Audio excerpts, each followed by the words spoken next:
Halo semuanya, jadi di video kali ini aku tuh mau ngebikin book hangover alias buku-buku apa saja yang ngebikin aku itu setelah selesai membaca itu bikin aku kayak gagal move on nih sama ceritanya dan dunianya dan segala macamnya.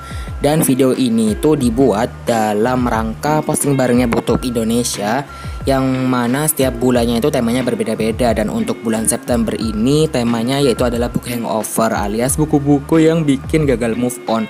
Dan di sini aku udah nyiapin listnya yaitu 11 buku banyak banget buset yang bikin aku itu gagal move on. Dan karena ada banyak banget, jadi langsung aja kita mulai yuk ke buku-bukunya. Buku yang pertama yaitu adalah The Fifth Wave yang ditulis oleh Rick Yancey. Jadi di sini jelas banget kenapa aku kayak gagal move on sama buku ini, karena kerusakan dunia yang ada di dalam sini tuh bener-bener bikin aku kayak berpikir banyak dan bagaimana ini nasib semua-muanya. Dan pokoknya aku suka banget deh dengan perjalanan Casey dan juga adiknya itu yang bener-bener bikin aku kayak kasihan, heartwarming juga. Pokoknya bener-bener bagus deh. Aku nggak tahu lagi kan, sampai nggak bisa ngomong sama buku ini. Pokoknya saking bagusnya. Jadi ya untuk reviewnya aku udah pernah bikin, kamu bisa cek aja, nanti linknya aku taruh di description box. Jadi ya ini dia adalah buku pertama yang bikin aku gagal move on. Buku kedua yang bikin gagal move on yaitu adalah The Clockwork Tree yang ditulis oleh Matthew Kirby. Pokoknya aku sukanya di sini itu adalah petualangan ya, lagi-lagi tentang petualangan. Dan di sini tuh ternyata surprisingly ada semacam historinya gitu juga. Ada semacam apalagi aku lupa pokoknya deh. Dan surprisingly lagi aku tuh cukup menikmati ya unsur historinya itu yang benar-benar kayak wow.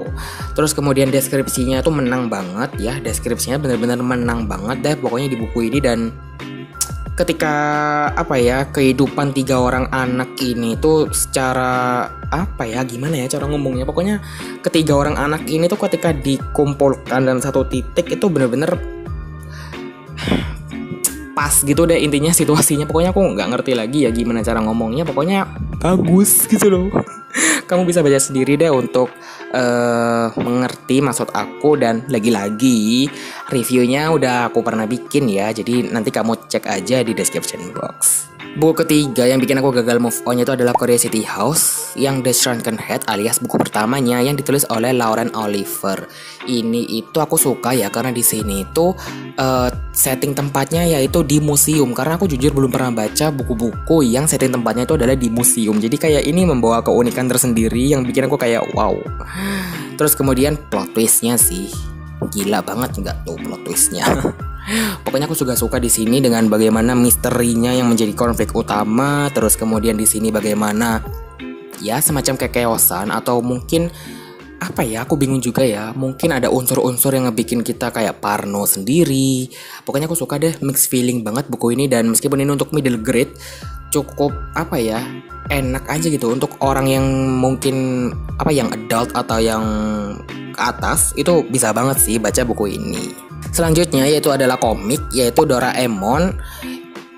Aku lupa jujur penulisnya siapa, tapi ya intinya aku suka banget komik ini karena wow. Oh iya, aku belum ngasih tahu ya, komiknya itu yang petualangan, pokoknya yang ada cover dinosaurusnya itu. Karena kalau setahu aku kayaknya beda-beda kan Doraemon. Pokoknya yang ada dinosaurusnya ini deh yang buku pertamanya ya, tapi pokoknya aku suka banget di sini karena aduh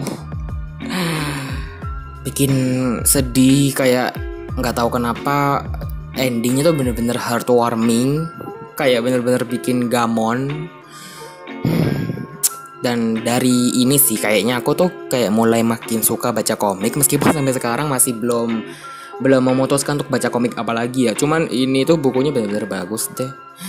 Dan juga mengingatkanku terhadap masa kecil ya, jadi kayak semacam apa sekalian nostalgia gitu. Tapi ya intinya ini adalah buku buku keempat yang aku gagal move on-in.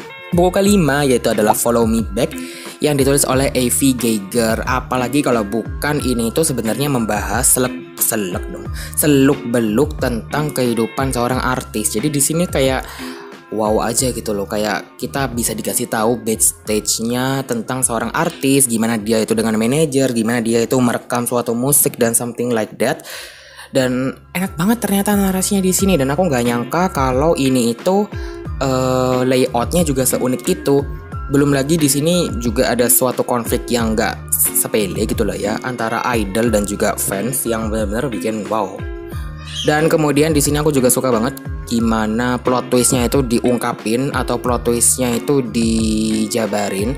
Sebenarnya itu bukan plot twist yang kayak siapa dalang dibalik ini sih. Menurut aku tuh lebih ke plot twist yang ngebikin kita tuh bertanya-tanya banget, ini lanjutannya gimana ini. Karena jujur aja, sesuai dengan video reviewku waktu itu, aku kan pernah bilang kalau endingnya tuh benar-benar bikin merinding. Dan emang iya, bikin merinding banget deh endingnya. Ya udah deh, kita lanjut aja ke buku yang selanjutnya. Buku selanjutnya yaitu adalah Breaking Point yang ditulis oleh Pretty Angela. Ini tuh udah lumayan lama ya, aku tahun lalu sih baca buku ini, tapi aku masih ingat dengan buku ini yang benar-benar ya Allah bagus banget deh pokoknya. Jadi ini tuh ada nilai-nilai tentang persahabatan, terus nilai pertemanan. Apa bedanya sih persahabatan?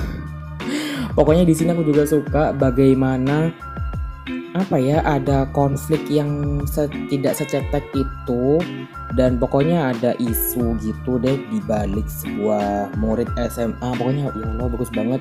Dan di sini tuh ada satu kondisi di mana membuat hati kita sebagai pembaca tuh bakal tersentuh banget, dan itu benar-benar sih. Dan aku apa ya, ketika selesai menutup buku ini terus ngelihat covernya itu kayak mau nangis, tapi kayak ya gimana lah ya, pokoknya aduh. Memang kalau kita suka sama satu buku susah ya ngejelasinnya secara jelas, karena ya emang kehabisan kata-kata.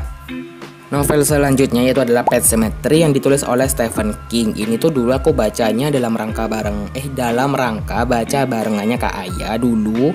Dan aku masih ingat dong kalau beberapa poin-poin di sini yang benar-benar bikin aku kayak gagal move on, terutama di sini tuh tentang atmosfer atau suasana atau ya pokoknya dunianya cerita ini, lagi-lagi tentang dunianya. Pokoknya aku suka banget deh dengan dunia yang ada di sini yang benar-benar kayak real, kerasa, dan bahkan semakin ke belakang itu kita bisa ngerasain semakin darknya cerita ini dan semakin dibuat deg-degan terus deh pokoknya.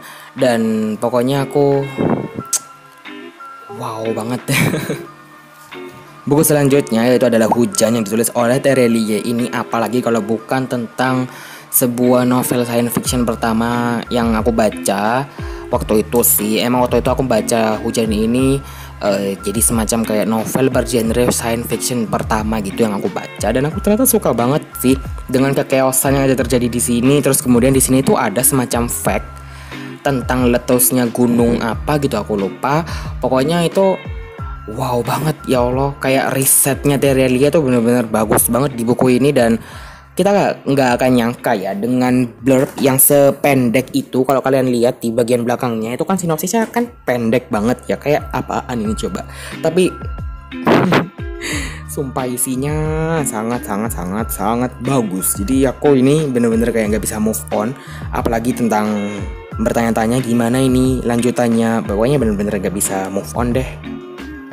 Buku selanjutnya ini pasti kalian udah tahu, yaitu adalah Bulan yang ditulis oleh Terelie. Apalagi kalau bukan, ini beneran bagus banget sumpah. Aduh, nggak tahu deh aku gimana ya cara ngomongnya. Pokoknya Bulan ini tuh bener-bener mix feeling banget, mix emosi mungkin. Meskipun ya ini tuh berada di dalam satu serial Bumi, dan aku juga udah pernah baca Bumi dan Matahari. Dan waktu video ini dibikin sebenarnya aku belum baca Bintang ya, tungguin aja. Dan pokoknya nggak tahu kenapa deh, dari ketiga buku serial Bumi yang pernah aku baca, Bulan ini tuh paling nampol banget gitu loh. Nggak tahu deh, paling mix feeling. Intinya mix feeling sih yang paling aku rasain di Bulan ini, karena kita bisa ngerasain senang, sedih, haru, terus apalagi ya, nggak tahu deh. Pokoknya dibuat mix feeling banget, dan aku sampai kepikiran banget sama satu tokoh itu gitu loh, kayak oh my god gitu loh. Buku selanjutnya ini juga jarang banget aku bahas, tapi pernah sih kayaknya sekali aku bahas, kalau mungkin kalian ingat, yaitu adalah 9 Misi Sang Penjaga yang ditulis oleh Charon ya nggak sih itu cara bacanya, I'm so sorry.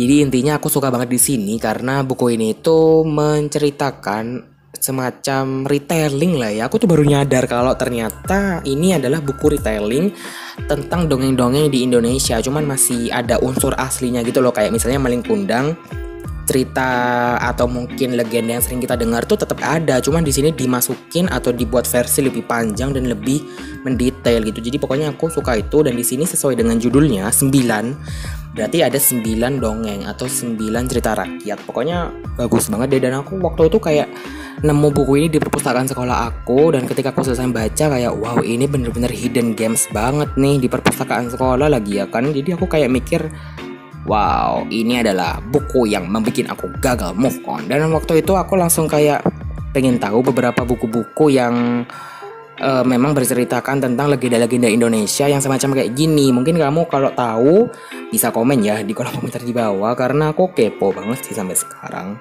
Buku terakhir yang tidak akan saya lupakan, last but not least, pokoknya yaitu adalah Asrama yang ditulis oleh Muhammad Fatrim. Ini kayaknya udah 1000 juta kali aku kasih tahu ya di sini Asrama ini, karena emang sebagus itu.